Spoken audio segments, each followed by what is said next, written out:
Hey everyone, and welcome to Crazy Amazing Humans podcast, where we highlight everyday humans doing crazy amazing things, people just like you and me who utilize their time, talents, and resources to give back, pay it forward, and make a difference. My name is Katrina Carlson. And my name is Jefferson Denham. Today, we're going to be having a conversation with a wonderful young musician originally from Zimbabwe named Mugadza, or Taps for short.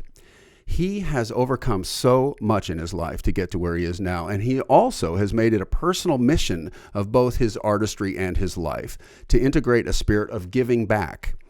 This has led him to create an organization called Taps4Africa, where he, quote, shares his music with the world to benefit orphans in Zimbabwe and throughout Africa, end quote. That's right. Incredible story, amazing triumph, really, what he's done. And our first musical guest, by the way. So you're going to hear some awesome music today. You're going to hear some great music today. And as always, we want to make sure to stay connected with you. So please write to us at crazyamazinghumans@gmail.com. Let us know your questions or comments. And we'd also love to know about any crazy, amazing humans that you're aware of that you find inspirational. We want to make sure we are always giving you the most uplifting and inspiring stories and practical information. We are on a mission to inspire you and remind you that you are crazy amazing. I want you to feel, I want you to feel something crazy, crazy amazing. I want you to feel, I want Part you 1. to When words fail, my heart speaks through music. Hey, Taps. Hello. So, first, we just would like to say to you, Kwazwai. Oh, wow.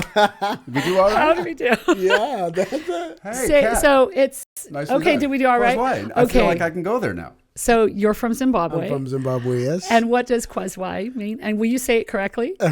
Kwadzwai. Kwazwai. Okay, we can be taught. Hey, okay, so I have a question for you. That's Shoshona, right? It's Shona, yes. How do you say crazy amazing humans? How would you say that? Oh, wow. I stumped the guest. Crazy, amazing humans. Vanu Vagapenga. Nice.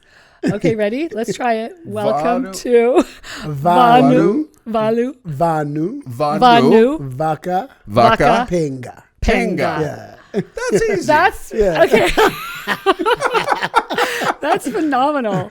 I think I might stick with Kwazwai. How about you, Kat? I think we'll stick with Kwazwai. I think that's better. We're just so excited to have you, Tapiwa, Taps, Yes. Mugadza. Oh, thank yes, you so is that much. good? So happy to have you in the studio. And just as a way to introduce you to our audience, we're going to tell them a little bit about you. You've graduated from the Musicians Institute of Hollywood with the school's highest honor, the Outstanding Artist Award. Come on. Congratulations. That's amazing considering everyone there is an artist. Not just the so-so artist. The outstanding. The outstanding artist. Also, you played one of your original songs, Africa, in front of millions of soccer fans at the 2010 World Cup FIFA Fan Fest in South Africa. But that's not all. But wait, there's more. But wait, there's more. You've had your songs featured on various TV shows like Criminal Minds. You're the first artist, I think this is correct, and you'll correct me, from Zimbabwe to get over 1 million views on YouTube. I was the first one, yes. Right, and in fact, your cover of Adele's song "Hello" has gotten over 5 million views. Yep.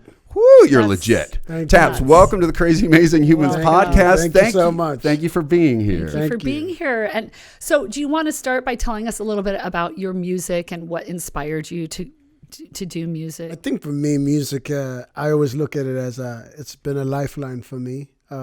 Growing up in the orphanage in Zimbabwe, I found that music was a way for me to escape.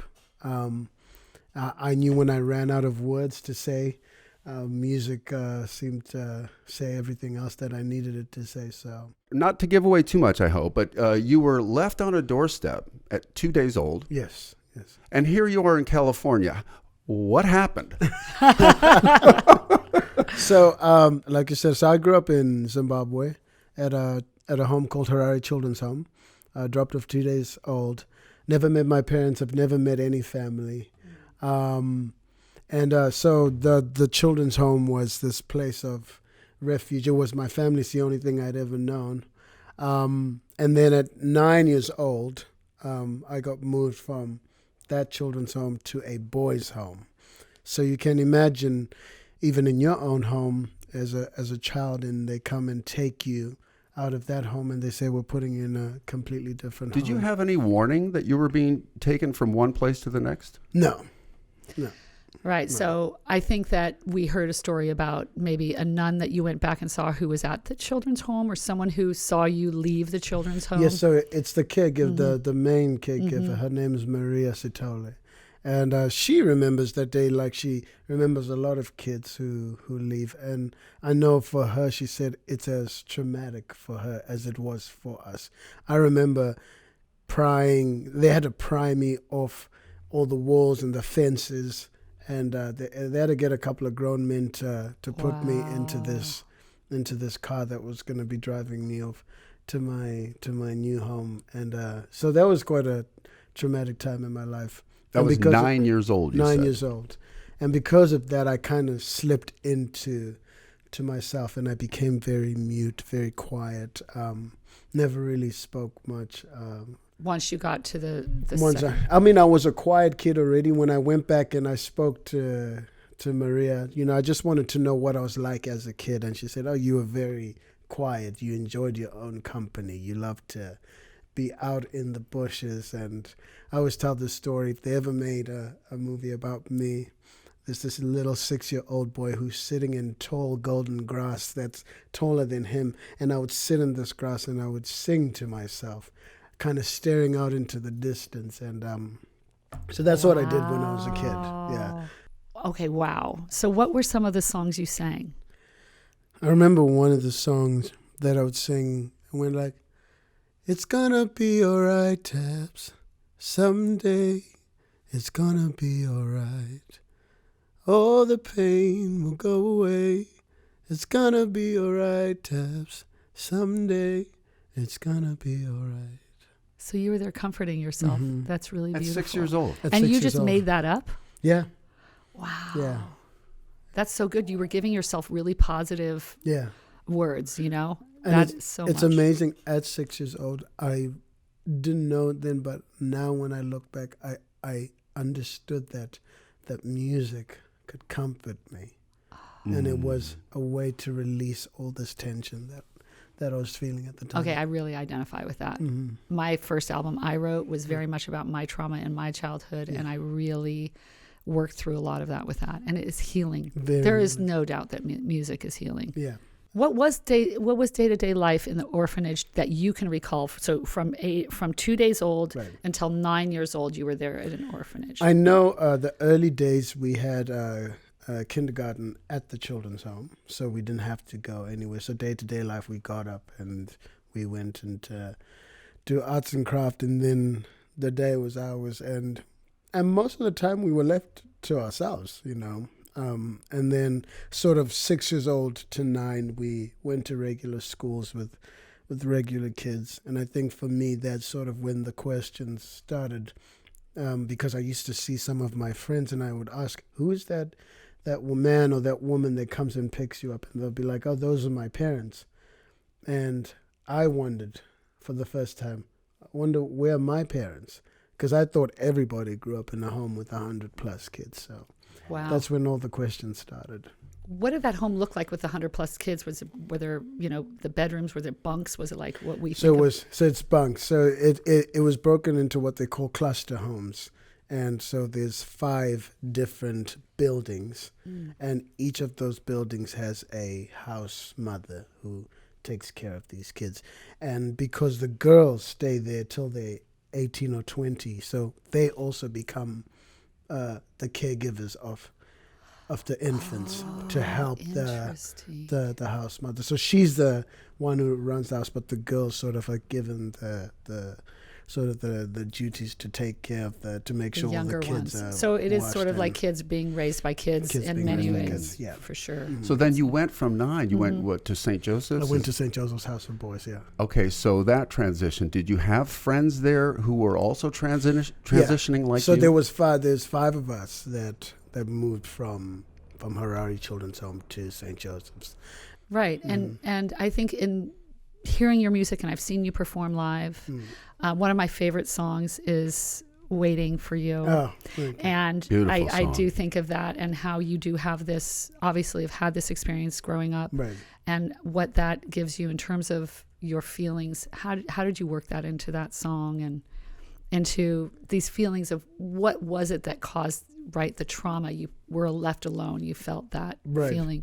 I think for me, like, even though I'm a grown man now, there's certain things that never leave. I think the questions of who my parents are and why did I get left at the orphanage. These are sort of questions that I feel will be with me forever.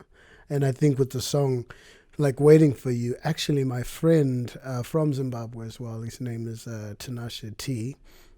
He had actually, we were working on some music and he came, I remember the next day to the studio, and he said, hey, I have this song idea.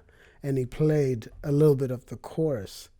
And I said, it's amazing about people who've grown up with you and who've seen, they also can sometimes tell your story a little bit in a different way than you can. And so once he had shown me this, I remember sitting down and sort of we finished that song very quick. Wow. But because it was all those nights and all those days that I would ask those questions. And I remember there was a time specifically when the children's home was trying to get kids sort of linked up with any family member. So they were putting them adverts in the newspaper to see if somebody would come. And I remember, like, it was myself and like 3 other kids who no one showed up for us. And so that's where one of those lines that's, you said that you were coming back soon, but I'm still waiting for you. And yeah, and still this day, you kind of wait. But Absolutely. You know, one thing that Kat and I were discussing about your music, which is so powerful, is you don't have to not have parents to still feel this longing for a sense of purpose, for a sense of belonging. Community. So that's what's wonderful about, I'm just picturing you as that 6-year-old boy in the grass and singing. Yeah. And you were an artistic soul. So not only is there trauma, about being in the orphanage, but now it's hitting you maybe doubly, triply hard because you're an artist. Yes. Right. Right. But thank God you had your art to then give voice to those things. And I'm telling you, we don't have to have walked in your shoes to feel. Right. This But is that what your music. everyone. I'm just I telling you, think this makes me. So many people give have that shivers. feeling, and that's what you're ministering to. That's what you're Right. really helping people, and it's what's leading you to do your music. Can you talk a little bit about when music really came into your life? Well, what I mean is like when you started playing and. So I think interestingly enough, when I was like I said, I was a very, very shy and quiet kid, and I remember the orphanage was starting a kids choir, and I was the first one up. And This shy kid, and and so she's Maria's telling me the story because I went back to find out how I was as a kid, and she said, "You were the first one up," and we're like, "What are you doing? You don't even speak." That's amazing. And then it ended up that I actually started leading the kids choir in all these Really? songs. Yeah. And then I started leading. We had hymn practice at our school. So I'm about first grade, second grade, third grade. So I would stand right in front of the whole school and lead the school in the choir, in the whole school in hymn practice. How did you feel? Did you have reactions from adults that were really affirming? I wonder at the time if I that did. helped When I look back, I always remember people saying, "Wow, you're so gifted, you're so talented." But I'm a kid. I don't. It just is going through one end out the other. Right. I think only later in my life that I've realized that I've been fortunate enough to have been affirmed my entire life. And when it comes to playing instruments, at the orphanage, one of the boys had a sister who lived in England, and she got him a guitar, and his name was Victor. And I remember saying, "Do you mind if I play your guitar?" And he said, "Nope, you cannot play my guitar." So at night, I would sneak in to his room. Does Victor know this story? He probably is going to know now. He'll know it now. I would sneak into his room and I would watch him play guitar all day. I'd watch the shapes, and then I would sneak in at night and play the guitar for a couple of hours, and then I would put the guitar back. And so that's how I learned to play guitar. Wow. That is crazy. Self-taught. Yes, That is crazy. And pretty quickly, I think. Pretty quickly, yeah. Yeah. In about a week, I was able to. 1 week? To start playing a few chords. And Oh, yeah, I That's was- not along. fair. How'd you do that? Can I- And you were playing 80s rock and roll, right? My favorite artist at the time was Brian Adams. So Nice. He's got a beautiful voice. He does. Now, how did you just paint a picture for us, our audience? So there you are, and you are in front of, what does the room look like with this radio? And you found your static. Now there's this 80s rock and roll. What does that all look like? Are you alone? I'm alone. It's because I would have to play the guitar late at night. Right. The children's home had a chapel. And so I would take the guitar and I would sneak. And we had wooden floors. Yes. So I would have to, I figured out which parts didn't creak. And so I would sneak in to the chapel and I would close the doors because I knew that the guys wouldn't hear me. Right. And then I would just... Kat, can you imagine that? I mean, I'm hearing that in my head, and that must have sounded stunning. Well, maybe not at first, poing, but then it got great, right? I mean, the acoustics in there must have been amazing. Amazing. Did you watch your buddy play to learn how to play? Yes. And that's you how- would like look at him during the day? I would like just stare at him like I was possessed. So, Victor, I know you're watching this. Look Thanks what for you the did. guitar. Thank you. Thank you. Now, how about piano, my friend? So the same Not thing, quite as quiet. not quite as quiet, but Okay. we had what is called, we have these instruments in Zimbabwe, marimbas. So we had a marimba room, and in that marimba room, somebody had donated an old organ, with all the pedals and stuff. Yeah. And so that's how I learned how to play. And one of the guys, his name was Nathaniel, and he could play. But everybody had this thing of not wanting to show other people how to play. And so same thing, I would watch him and eventually figured my Does way Nathaniel out. know this? especially Nathaniel doesn't know that. Nathaniel. Thank you, Victor. Thank you, Nathaniel. That's amazing. Without them, we wouldn't have Taps. No. The musician, I mean. And now, you're here for so Wow. many reasons because your story is crazy amazing. So at 18, and I think it's a universal thing that I've learned sort of working with kids now. At 18, you're sort of looked at as an adult now. And I always tell people that I was 18, but my life experience was 12. I grew up in an orphanage with 4 walls that we only went to school and back. So I had no life experience. Oh, my gosh. And because we had one warden at the boys' home, Okay. we called him a warden, almost like a prison. And so it was one guy for 60 teenage boys. So he had no time to sit and tell us about life. And so I remember when I was 18, I turned 18, they gave me a backpack, and I had like a pair of jeans, a couple of shirts in there, and my Bible. And they said, all right, you're good to go. Good luck in the big wide world. But so you knew, okay, my 18th birthday is coming. Yeah. No one's telling me anything, right? No one told you anything. No, so because we knew at 18 that regardless, we're going to have to leave. And so what happens is a lot of boys, I know, I did start to experience trauma very early. And a lot of that affected our schooling.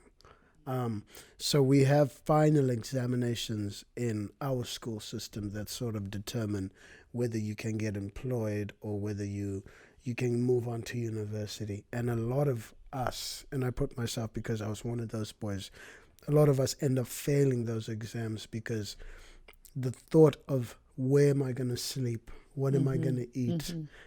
These thoughts become so consuming, and as the closer the date comes, the more Stress. Yeah, stress. So everything else sort of just You can't even think. No, You're it's- sitting in it's- front of a piece of paper. You're sitting in front of a piece of paper, and all you're thinking about is, I have no idea what I'm going to do. And so I remember, so they gave me this backpack, and I remember walking out, and tears just down my face. Could barely see in front of me.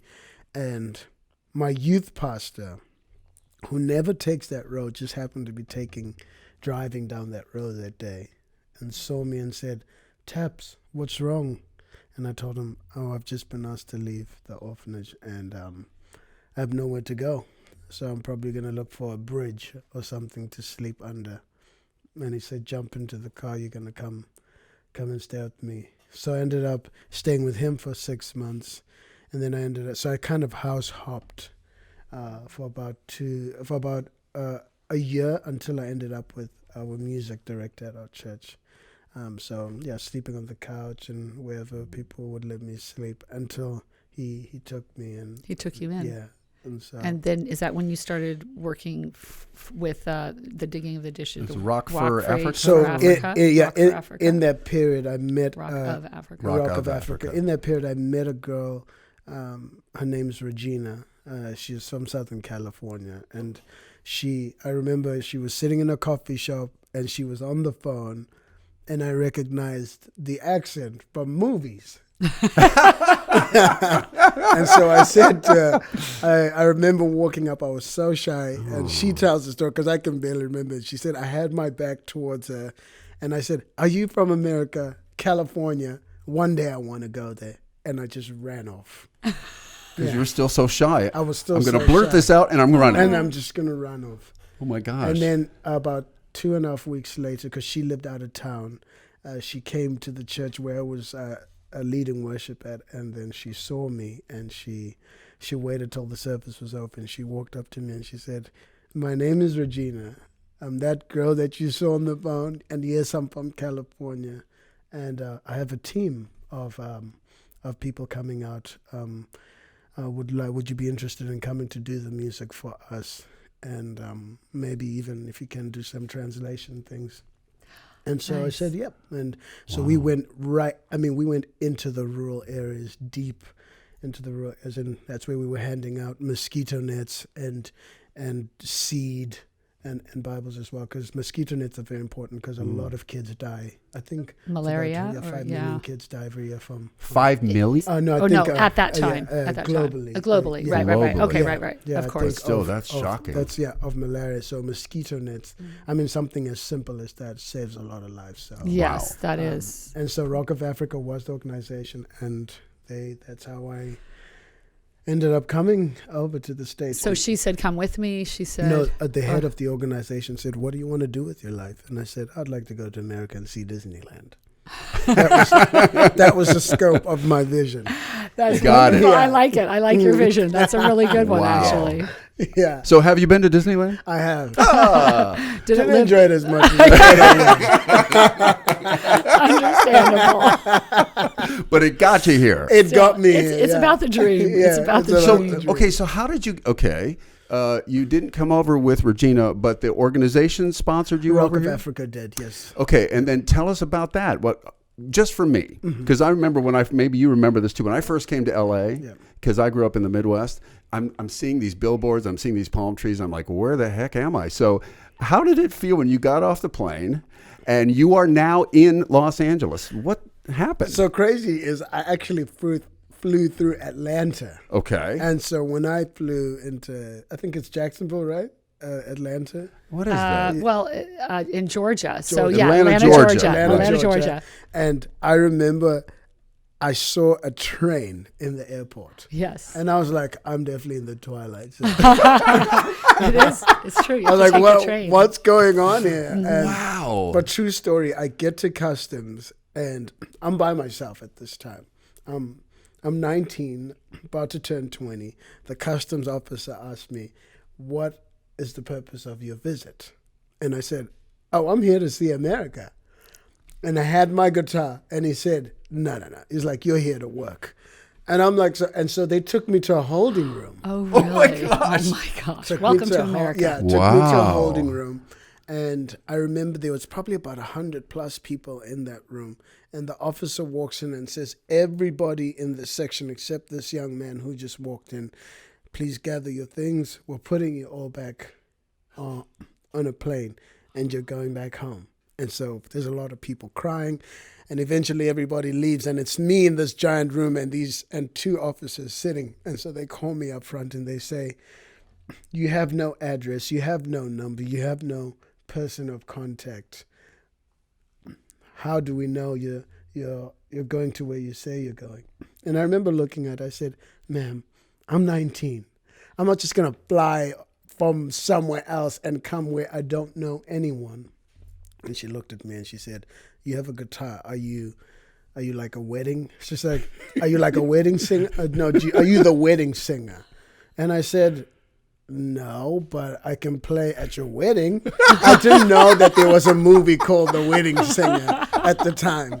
And so she... That's hysterical. Anyway, so Funny question. she stamps my passport, and I said, "It's my first time here, and I think I've missed all my flights." So she was nice enough to actually help me and get me rebooked on another flight. I land in California, and Regina's waiting down the escalators. And she's like, "Welcome to America, Taps." She's like, "I was so worried about you." And same thing, got out the airport, and I didn't even know that people could make this many cars. And that many cars could fit on a road. I'd never seen a freeway before. Yeah, I would love to know if you still had the name of that customs agent, because we could say, "Hey, by the way, he will play your wedding." Yes, he will. And you'll be lucky. You'll be lucky. He would do yeah. that. Well, so Regina was waiting for you. Yes. And what happened next? And so what happened next is so she drove me, and the first place I landed was in Newport Beach, California.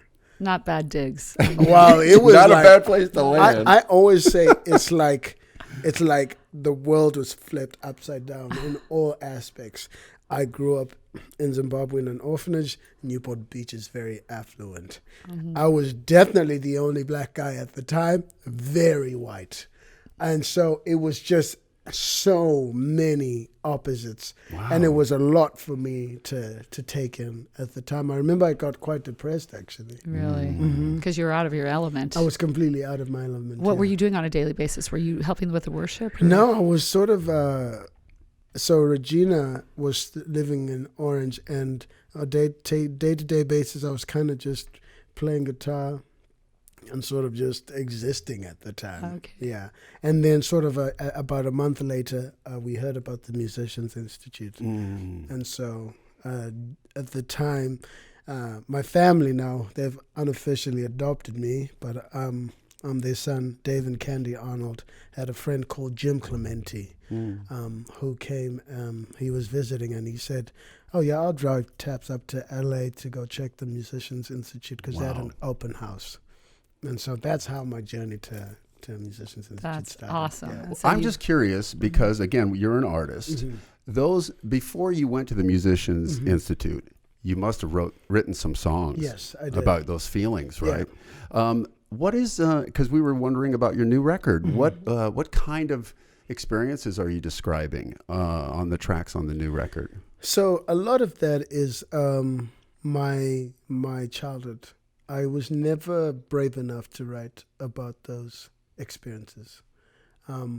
Brave enough in terms of I was too afraid to have to relive those experiences.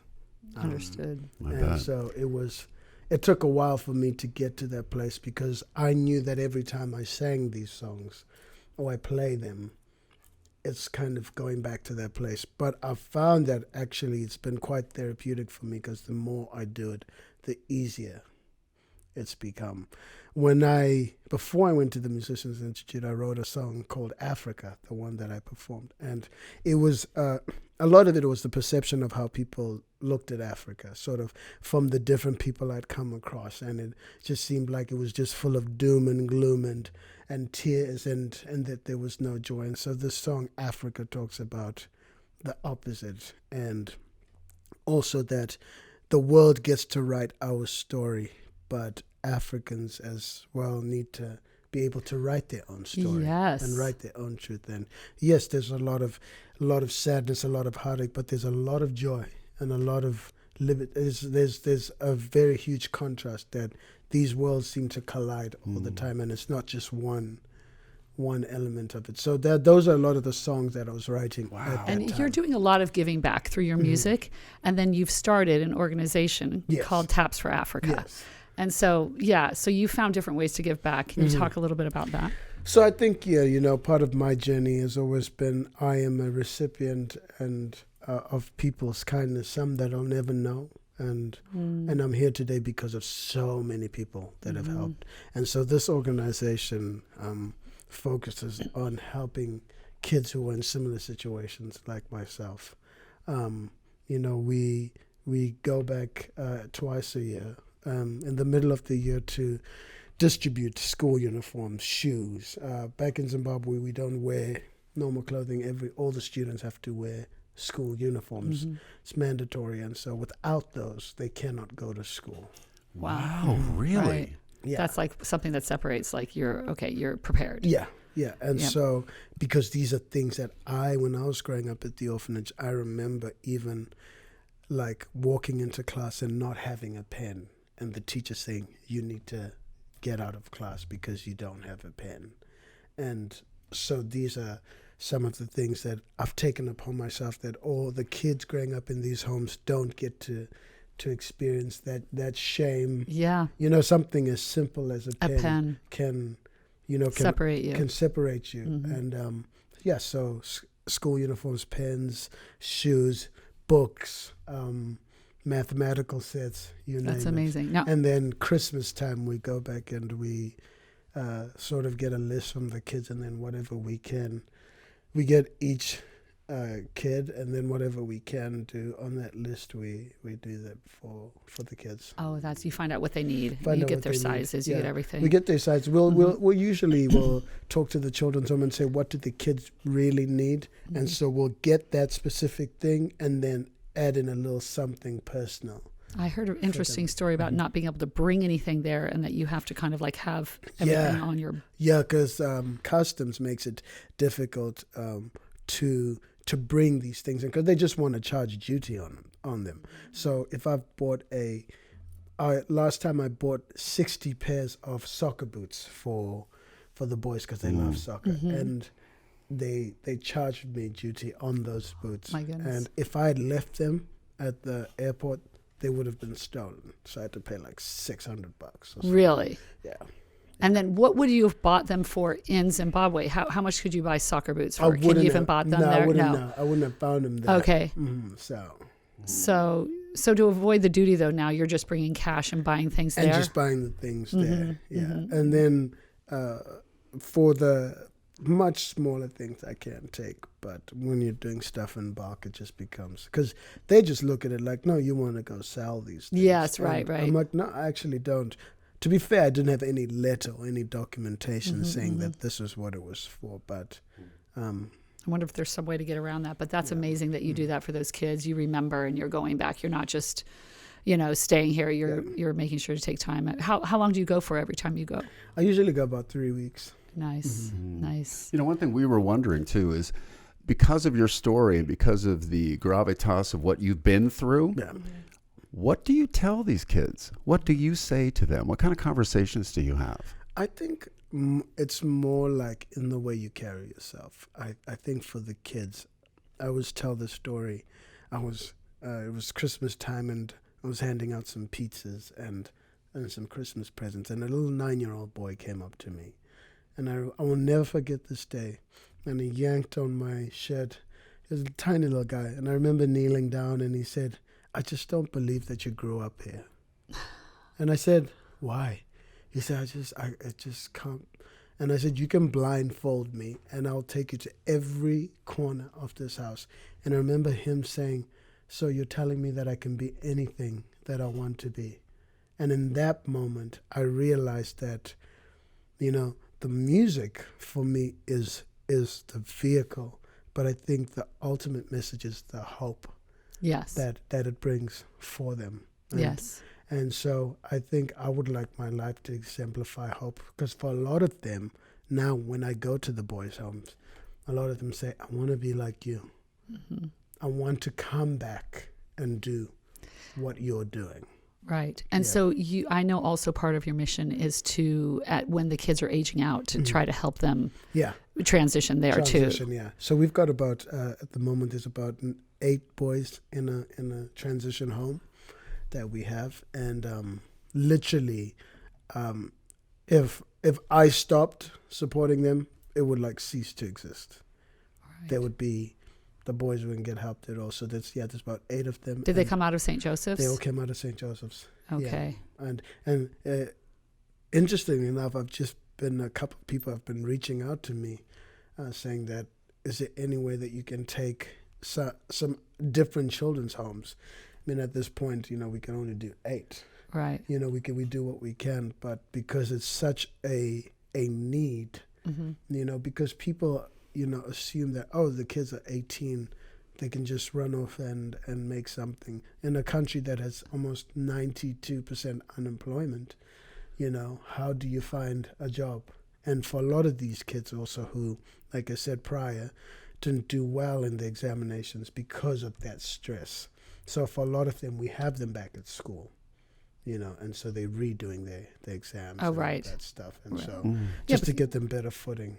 Yes, because a lot of kids, I'm sure, get people to help them one-on-one, like tutoring and stuff before these tests. And I'm sure at the orphanage or at the home, you just can't do that. Yeah. And then how did you create this home for these 8 kids?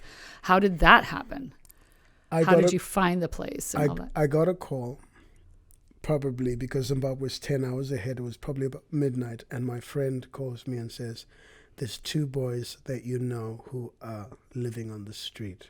We found one in an abandoned car and the other one sleeping under a bridge or something. And I know these boys because I'd been to the home several times. And I couldn't believe it. And I said, I remember, and the guy's name is Blessed. I just call him Bless. And I said, just find a home. Just find a house that we can rent. It doesn't matter what it looks like at the moment. Let's just get these boys into the house. And so that's what we ended up. You were able to rent a house. We found place. a house that we were able to rent, and that's So you started with the 2 boys? Started with the 2. And then we found out where the others were that were on the streets as well. So. And is anyone living there? Are they just able to live there? And then are they getting some training to get out? And So they're living there at the moment. So 2 are at school. I have a friend who owns a construction company, and so he's given them some work. But all of them have gone through different courses, a life skill course, business course, computer course. Just something to get them. That's and great. then they've also gone through their regular school.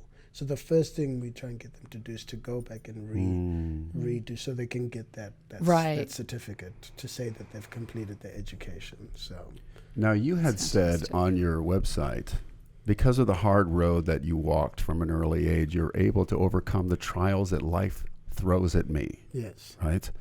Well, you even had a recent challenge last year, didn't you? yes, Okay, Yeah. could you tell us about Yes. that? yeah. So I'm on a visa, on an O1 visa, and So what's an O1 visa? So an O1 visa is an artist visa. So it enables me to be able to work. I can only work in the sphere of music, but Got it. it enables me to do that.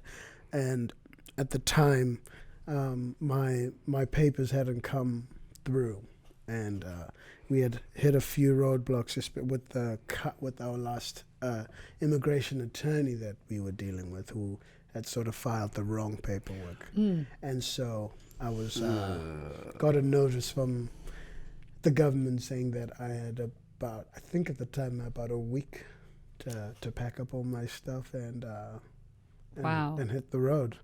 And so I did that, and with no clear path of whether I would be able to come back. What did or they not. tell you? Like, we're going to take away your passport if you don't get out of the country in a week? Like, what is the stick they hold over when you? It's more that you just I wouldn't be able to roam freely. Okay, so you need to get so back I and go would- spend time in Zimbabwe. I needed, yes. I wanted to be able to come back in and out as I do now. Yeah. See, because if I had stayed, I wouldn't be able To leave. to leave. Yeah. And if I did leave, I wouldn't be able to Come back. Okay. And because of a lot of the work I do here is here, that actually supports what Yes. I do there. So it was just, so it was a short amount of time, and honestly didn't know how long it was going to take. They said it would take 4 weeks, 6 weeks, 6 months, 2 years. Nobody knew. So I was going back home with, I remember I bought a one-way ticket back to Zimbabwe. Wow. It was probably very emotional. It was, yeah. And so you've seen a lot of struggles, and so what do you say to people who are going through struggles? What are some of your more inspirational things? We want to inspire our audience and let Right. people know how people find it inside themselves. What do you think? I always look back at the mountains that I've had to climb the ones that I thought were completely difficult, that I never thought I'd be able to get over. And I look back and I say, I climbed that mountain, and I climbed that one, and I climbed this one. This one just seems big today, but tomorrow I'll be able to look back and say I climbed that one. Yeah. I think for me, the biggest mountain I've had to climb is leaving the orphanage. I would say that's been my biggest one. So every other one feels a lot smaller. So I would encourage them and say, just look back at the victories that Yes. you've won. You know, Really is kind of counting your blessings as well. it really Like, is. look, I did this. Yep. I made it through. Yep. You know, usually someone helps you in some way. Someone was there for me. Something was there for me. Absolutely. And I know I can do this again because I've done it before. Because I've done it before. And I didn't think I'd be able to, but I can speak on that because I did it. So this is just another one of those tests that I know I'll be able to. You got it inside you. yeah, It's and- somewhere there. It's in there. It's in there. You had said I love earlier that. too that there were people, many people, some people you don't even know Right. who have stepped up to help you. How does that motivate you then to look for opportunities? I'm sure certainly Taps4Africa is one, but just in your everyday, again, this is a crazy, amazing humans kind of thing. We always say, look for what are the small things or the big things, but what are like some small things that you can do that you've discovered you can do and advice you can give us just to look for the opportunities to do good? I think for me, it just starts with the people around you. I know through my church, I try and get involved in communities, the Girls and Boys Club here. And I've gone and even spoken to kids who are at risk, sort of in police care. And you never have to just go and try and tackle the world. It's in your backyard, right next door, right down the street. And I think it's being good, being kind to people. Sometimes it's something as simple as that. If you find that you're not the nicest person, I think the first step is, who can I be nice to today that I'm usually not nice to? Right. And I That's think a big step. yeah, It it's is a big step. I think so. It's those small things, because we all want to change the world, but we really change it like So little. one person at a time, then one community, one village, one country. You know, it starts with the individual. So I think if you can look at that. That is great advice. I have a follow-up question for that because I know that you're doing that with your life and you're also doing it with your music. Your website says that you allow your heart to speak. You even alluded to this through your music when words fail. And it reminded us of a quote that we really like, and it's by an anonymous author. It says, "Music speaks what cannot be expressed, soothes the mind and gives it rest, heals the heart and makes it whole, flows from heaven to the soul." I love that. And so what are you trying to express? I think you might have touched on this a little bit, but what are you trying to express? Because I know it's not dangerous, but it's hard to access those things that are inside you. But that's what pulls us as an audience, And as you humans. really are someone who wants to connect with people. I Right. mean, you are that. Right. So how do you How do you do do that with your music specifically? One of my favorite, it's probably like it goes between 1 and 2. It's a quote from Michelangelo, and it says, "I know that we are mortal, so we strive to be immortal through the work that we create, because the work outlives the creator." And so I always try and do things that will outlive me, that will be here long after I'm gone. And I know that the greatest is not just in buildings, but it's in human contact. And so for me, that's how I also write songs about my friends and things that they're going through. I live vicariously through them, or about things that I see in Los Angeles. And so that's how I express myself, and that's how I try to do things a bit differently. So, And how about for our audience, will you sing a little of Waiting for You? I've been holding it in, but I'm finally losing composure. I've been fighting the dark, but my feet keep on tumbling over. You said that you were coming back soon, but I'm still waiting for you. I know that you needed some time, but I'm still waiting for you. That is gorgeous. Thank you. Wow. Wow. Love that.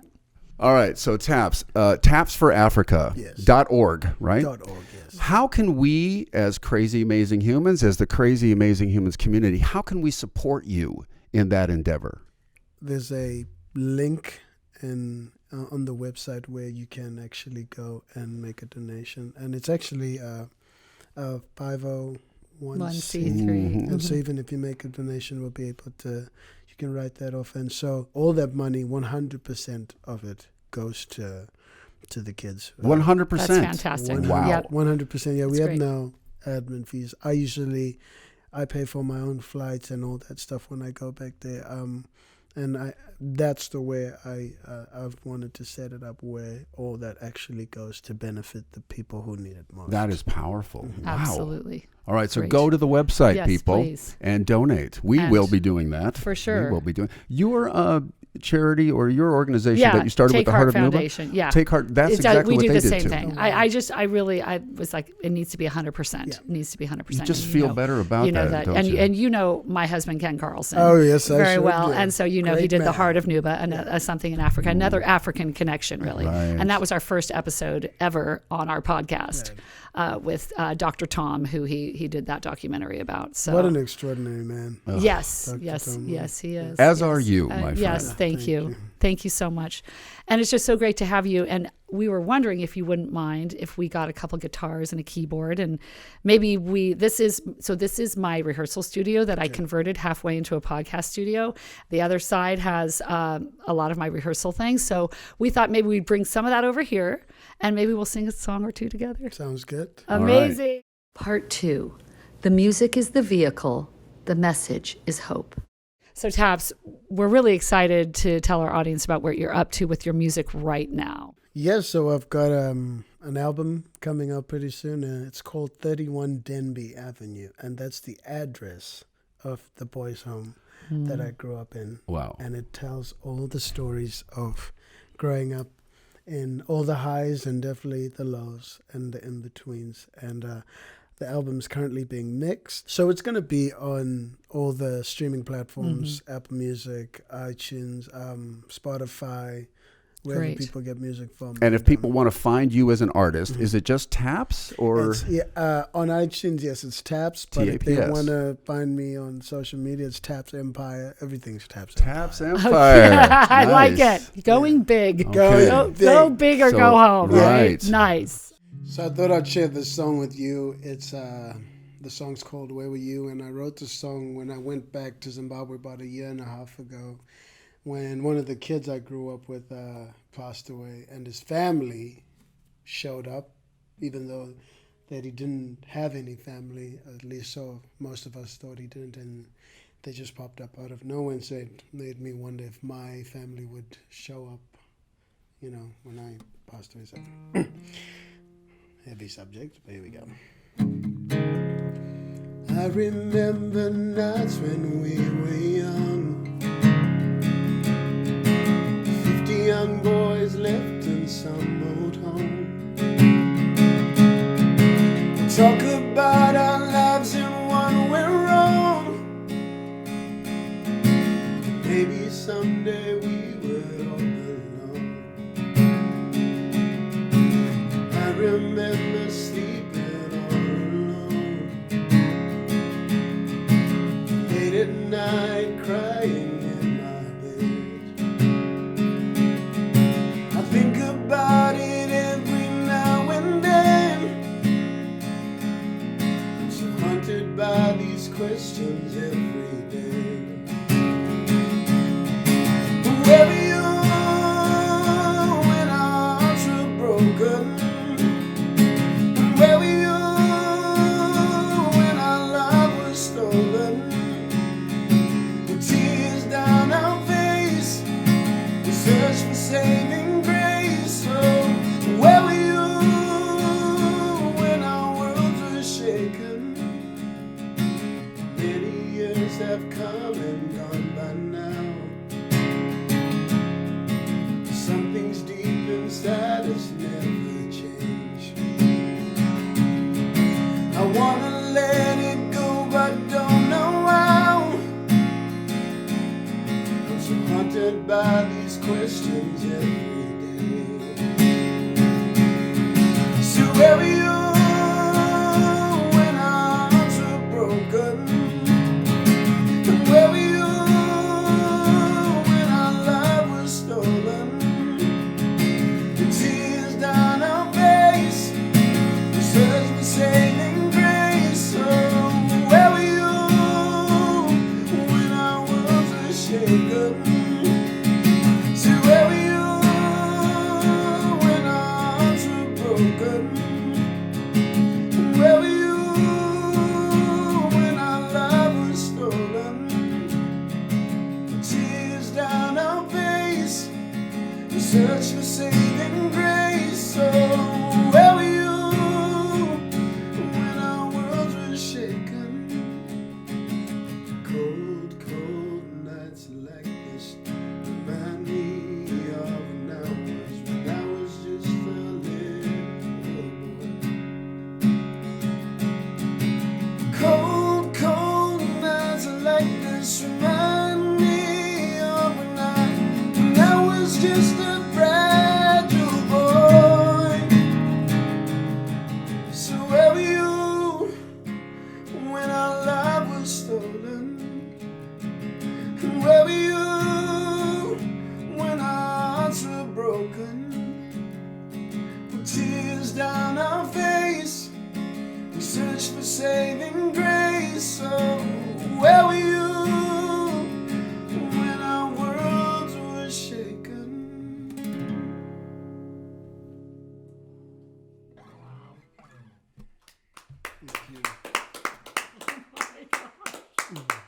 That was gorgeous. Thank you. This is the song I wrote about growing up at the children's home and waiting for somebody to come and take me. So this is called Waiting for You. 'Cause I've been holding it in, but I'm finally losing composure. And I've been fighting the dark, but my feet keep on tumbling over.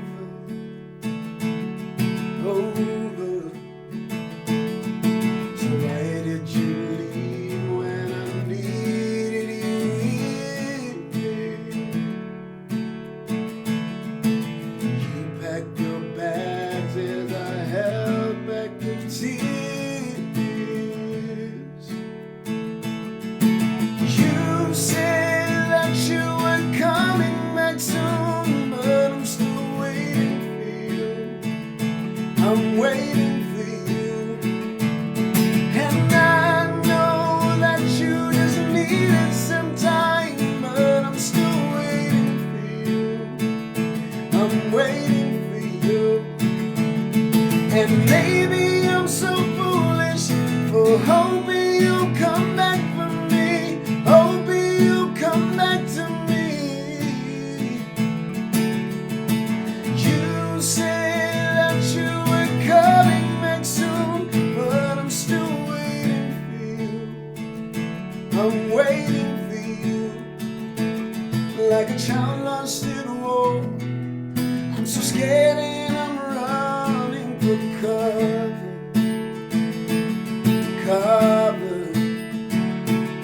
But you left me unsure, with the weight of the world on my shoulders.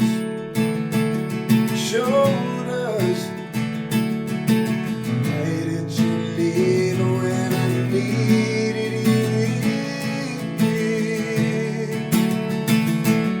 But you said that you were coming back soon, but I'm still waiting for you. I'm waiting for you. And I know that you just needed some time, but I'm still waiting for you. I'm waiting for you. And maybe I'm so foolish for hoping you'll come back for me, hoping you'll come back to me.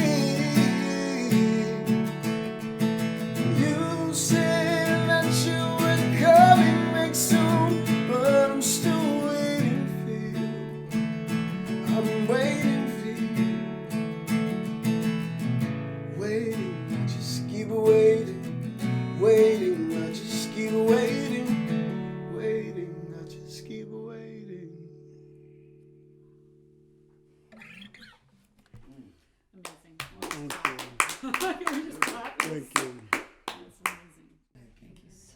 Thank you for sharing your artistry. So, Taps, when we knew you were coming in the studio, we were really excited because you're our first musical guest. And we thought, well, maybe he'll sing something with us. And this song that we wrote for a while back is called Something to Fight For. And we thought it was perfect to go along with your story because you have something to fight for and you've been fighting for those things. And you're such an inspiration. And we're so grateful to have you here today. So we're so happy that you're going to sing this with us. Yes. I'm excited. Yeah. And, you know, crazy, amazing humans have something to fight for. And that's what they do.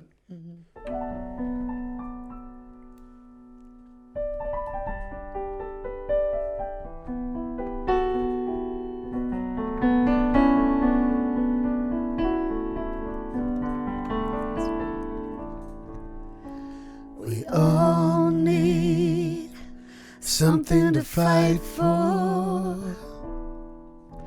We all have a light that wants to live. We all need something to fight for. We all have a light that wants to live. I've been frozen in a waterfall, hiding my heart from view. Deep down in, I wanna feel it all. Find a flame, bleed the same as you. We all need something to fight for. We all have a light that wants to live. We all need something to fight for. We all have a light that wants to live. I've been praying for a miracle, knowing it's not enough. Take this body and broken soul, give me strength so I never give up. We all need something to fight for. We all have a light that wants to live. We all need something to fight for. We all have a light that wants to live. If we could fight, we could choose, dare to tell the truth, stand when it sets us apart. If we could love long enough to risk and lose, lavishly give of our hearts with hands wide open. Believing, hoping. We all need something to fight for. We all have a light that wants to live. We all need something to fight for. We all have a light that wants to live. I've been praying. Love this song. Thank you. Love you. Thank you. This has been so special. Thank you. Can't wait to just see you as you grow and blossom with your new album. Thank you. Congratulations. So that's Wow. our podcast. Oh Fun. my gosh. We want to thank Taps so much for being with us today and sharing both his amazing journey and his beautiful music with us. and for singing with us. Thanks for singing with us. That was treat. so fun. Yeah. And if you enjoyed today's podcast and you think it would be meaningful for someone you know, please be a crazy, amazing human and let them know about us. A couple of quick reminders. We definitely want to hear from you and stay connected. It's what we do. So make sure and sign up for our newsletter by sending us an email at crazyamazinghumans@gmail.com. That's us. Or you can go to our website and sign up there, which is crazyamazinghumans.com. Right. In fact, if you know of a story of a crazy, amazing human that's making a difference in the lives of those around them, please let us know. We just might highlight them on our next podcast. Make sure to subscribe to the Crazy Amazing Humans podcast wherever you get your podcasts. We've also videotaped the podcast, so you can check us out on the Crazy Amazing Humans YouTube channel. That's right. And most of all, we want to make sure to thank you for being with us today. Remember Thank you. Yes, that's right. Thank you, guys. We just want to take a moment, breathe. Thank you. And remember that every little kindness has the potential to create crazy, amazing human experiences, one person at a time, just like Taps said in the interview. Right. So this week, we want to encourage you to find one thing that you can do to extend kindness and love in the world. My name is Jefferson Denham. And I'm Katrina Carlson. See you next time on the Crazy Amazing Humans podcast. want you to